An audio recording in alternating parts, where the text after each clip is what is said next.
তো hello guys, কি অবস্থা তোমাদের? আশা করি তোমরা খুব ভালো আছো, আর আমিও খুব ভালো আছি।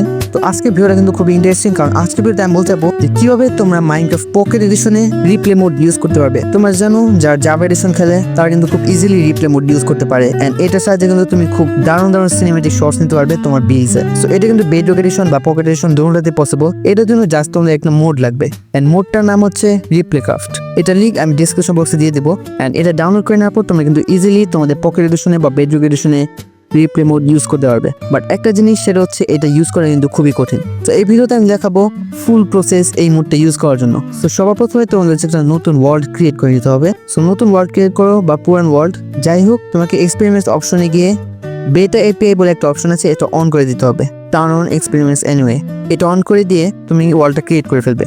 সো আমি এই ক্রিয়েটিভ ওয়ার্ল্ড ক্রিয়েট করছি একটা, অ্যান্ড ওয়ার্ল্ডটা ক্রিয়েট করার আগে অবশ্যই তোমাকে টেক্সট প্যাকটা ইনেবল করে দিতে হবে। অলরাইট, সো আমরা ওয়ার্ল্ড স্পন হয়ে গেছি, অ্যান্ড তোমরা যদি এখন চ্যাট অপশনে যাও তাহলে তোমরা দেখবে কোয়েশ্চেন মার্ক দিয়ে আরসি লিখলে, কোয়েশ্চেন মার্ক দিয়ে তোমরা যদি আরসি লেখো তাহলে তোমরা দুইটা হচ্ছে স্টিক্স পাবে, একটা হচ্ছে রিপ্লে আর একটা হচ্ছে সিনেম্যাটিক্স। তো দুইটারই কিন্তু কাজ খুবই দুর্দান্ত। সো আমি দেখাবো কি কাজ দুটোটার। সো প্রথমে এখন হচ্ছে আমি মনে করি একটা বিল্ড করবো। বিলটা আমি করছি সেটা এরকম একটা রিপ্লে আমি দেখতে চাই। তো এটার জন্য কী করবে, তোমরা ধরো একটা বিল বানানো শুরু করে দিবে। তো আমি এখন ছোটো করে একটা বিল বানাবো, অ্যান্ড বিলটা বানানোর আগে তোমাকে রিপ্লে মোডটা চাপ দিয়ে ধরে রাখতে হবে একবার। দেন তোমার সেরকম একটা অপশন আসবে, এরপর হচ্ছে তুমি শুধু স্টার্ট রেকর্ডিংয়ে চাপ দিবে। এরপর তোমার একটা নাম দিতে পারবে। নামটা তোমার কাছে ইম্পর্টেন্ট নাও হতে পারে, আবার হতে পারে, কারণ রিপ্লে একটা নাম দিলে তুমি এই রিপ্লেটা পরে যে কোনো সময় ইউজ করতে পারবে। সো আমি রিপ্লেটার নাম দিলাম হাউস, অ্যান্ড সাবমিট করে দেখতে পাচ্ছ আমাদের রেকর্ডিংটা চালু হয়ে গেছে। তো আমি এখন ছোটো করে একটা বিল বানিয়ে ফেলি। অলরাইট, সো এটা হচ্ছে আমাদের বিলটা, অ্যান্ড বিলটা কমপ্লিট হয়ে যাওয়ার পর তোমরা হচ্ছে জাস্ট রিপ্লে মোডটাকে আবার চাপ দিয়ে ধরে রাখবে, অ্যান্ড সেভ রেকর্ডিংয়ে চাপ দিবে। এখন তোমাদের বিলটা চলে যেতে পারে, এটা নিয়ে ঘাবড়ানোর কিছু নেই। বিলটা জাস্ট আপাতত কিছু সময়ের জন্য গিয়েছে, এটা কিন্তু ঠিকই আছে। সো এখন তুমি হচ্ছে রিপ্লে ক্রাফট করতে চাও, অর্থাৎ তুমি যে বিলটা বানাচ্ছো এটা রিপ্লে করতে চাও। এই জন্যই তোমাকে হচ্ছে জাস্ট এটা আবার চাপ দিয়ে ধরে রাখতে হবে, and start camera set up.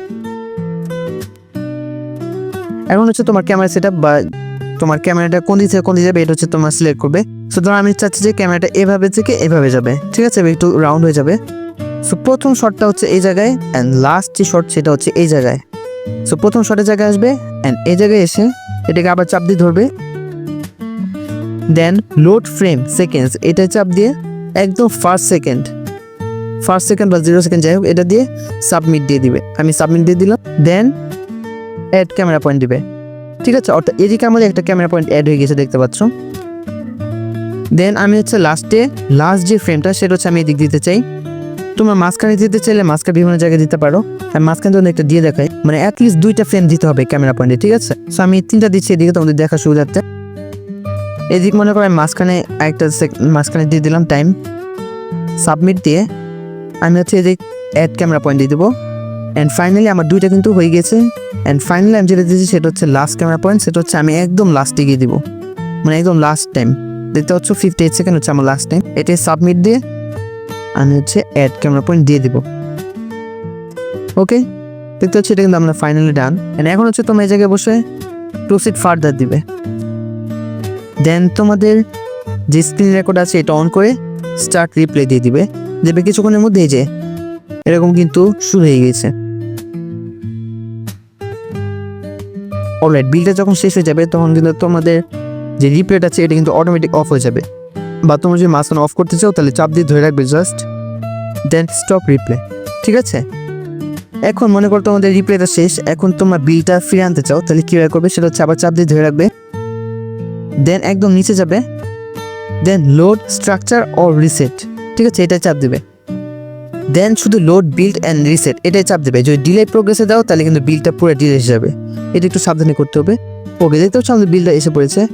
এটা কিন্তু খুব ইজি রিপ্লেটা ইউজ করা। সো তোমাদের মনে একটু ঘাবলা রাখতে পারে যে এত কঠিন, কিন্তু ট্রাস্ট মি, একবার ইউজ করার পর এটা কিন্তু খুব ইজি হয়ে যাবে। সো এখন হচ্ছে আমরা সিনেমেটিক মোডটা ইউজ করবো, যেটা কিন্তু আরও ইজি, ঠিক আছে। মনে করো আমরা সিনেমেটিক শট নিতে চাই এটার বিভিন্ন ধরনের। এই জন্য হচ্ছে আমরা প্রথমে সিনেমেটিক যেই স্টিকটা আছে এটা নিব, দেন চাপ দিয়ে ধরে রাখবো, অ্যান্ড এদিক শুধু অ্যাড পজিশনে ফ্রেম দিব আমরা বিভিন্ন জায়গা থেকে, ঠিক আছে। মনে করো তুমি এদিক থেকে এদিক যেতে চাচ্ছ, বা এদিক থেকে এদিক যেতে চাচ্ছ, যেভাবে খুশি সেভাবে করতে পারো। সো আমরা মনে করো প্রথমে এদিকে একটা অ্যাড পজিশন ফ্রেম দিলাম, এই যে আমাদের পজিশন ফ্রেমটা অ্যাড হয়ে গেছে। দেন আমরা এদিকে আরেকটা দিব, দেন আমরা মনে করি এদিকে আরেকটা দিব, দেন আমরা এদিকে আরেকটা দিব, মনে করি আর 4টা ফ্রেম আমরা দিলাম। এখন এটা আমার সিরিজ হয়ে গেছে, এটা কিন্তু সিনেমেটিক ভাবে সেভাবেই হবে। যেমন প্রথমে আমরা এটা দিয়েছি, দেন এটা ঘুরতে ঘুরতে ঘুরতে ঘুরতে এদিক গিয়ে শেষ হয়ে যাবে। আর একটা মেইন কথা, যখনই তুমি রিপ্লে বা সিনেমেটিক যাই করো না কেন, তোমার নিজেকে সবসময় এই এরিয়াটা থেকে দূরে থাকতে হবে, নাহলে রিপ্লে শট বা সিনেমেটিক শটটার মধ্যে কিন্তু তুমি এসে পড়বে। ঠিক আছে, দেখতে পাচ্ছ আমরা দূরে এসে পড়েছি। অ্যান্ড এদিক চাপ দিতে রাখার পর স্টার্ট ক্যামেরাতে চাপ দিবে, দেন দেখতে পাচ্ছ এটা কিন্তু খুবই সুন্দরভাবে রেডি হয়ে গিয়েছে। আর আরেকটা কথা রিপ্লে ক্রাফটের মধ্যে, সেটা হচ্ছে তোমরা অবশ্যই দেখেছো যে রিপ্লে করার সময় নিজের স্ক্রিনটা কিন্তু আসে না, এটা হচ্ছে স্টিভের স্ক্রিন আসে। তো এটা করার জন্য তোমাকে একটা রেকর্ড আগে থেকে করে রাখতে হবে। মনে করে এটা ক্যামেরা সেট আপ তুমি মাত্র করেছো, ঠিক আছে? তো এরপর তুমি হচ্ছে যাবে প্রিভিউ সেটিংসে। প্রিভিউ সেটিংস থেকে প্রথমে দেখো এটা হচ্ছে ডিফল্ট প্রিভিউ, আর একটা হচ্ছে ঘোষ প্রিভিউ। এটা তোমার কিছু দরকার নেই, এটা যা আছে সেটাই। দেন এদিকে আছে স্টিভ স্ক্রিন বা কাস্টম স্ক্রিন 2, কাস্টম স্ক্রিন 3 বা যাই আছে, এগুলা সব একই টাইপের, ঠিক আছে? আর আরেকটা হচ্ছে প্লেয়ার্স নেম। সো এটাকে তুমি ইনেবল করে রাখতে পারো, এদিক থেকে জাস্ট ডিসেবল করে রাখবে।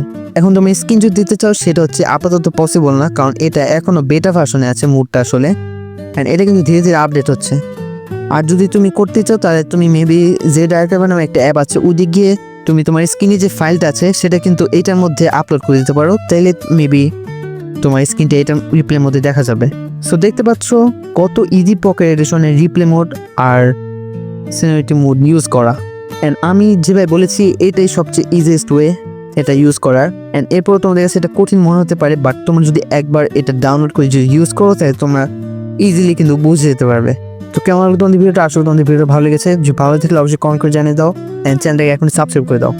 তো আজকের মতো বিদায়, দেখা হচ্ছে নেক্সট ভিডিওতে।